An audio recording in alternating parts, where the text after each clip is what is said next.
Always tracking, always alerting. This is Next Weather.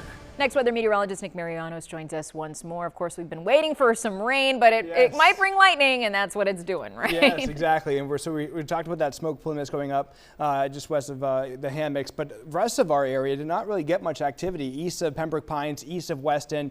We will start to increase those rain chances as we get toward Friday especially, and by the weekend. So we'll talk more about that. In terms of what's happening right now, at least it's not as hot as where we've been the last couple of days, especially with some rain cooled air from earlier storms. Now the activity is across southwest Florida. You can see how quiet it is, essentially from Key Largo all the way up through Fort Lauderdale and Pompano Beach right now, with just some cloud cover in place here from the FPL Next Weather Sphere that we're tracking. But otherwise, as we move ahead through the rest of the night, we don't expect to see new storm development for now, but once we get through tomorrow, a few more storms can't be ruled out. What's happening is the southeast breeze will continue, so we'll stay humid tomorrow. Another hot day too. Temperatures once again will feel like the mid 100s, so likely we'll see another heat advisory for South Florida tomorrow afternoon.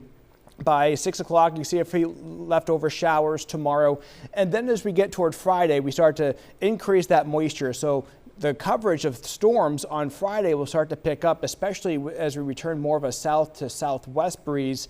That'll lead to better coverage, essentially from the Everglades, and then some of those will work toward the coast by Friday afternoon. All that Saharan air, well, we start to see that work its way back toward the south and west by the time we get toward the weekend. So that opens the door for more moisture in place, and that's part of the reason why our rain chances are going up, especially with a stalled out front to our north, which this time of the year, that's always something to watch, especially as we begin to see an area of low pressure developing along that. So as we track the tropics, that's going to be an area to monitor as we get toward the weekend. The reason why is the potential for some tropical development. And we'll show you the area across the northeastern Gulf, and potentially as that low pressure system tracks across the peninsula and off the Carolina coastline. So it's painted as a 20% chance of development over the next 7 days or so. Regardless of development, it won't have much time to materialize into a strong system and very little of any impacts across South Florida.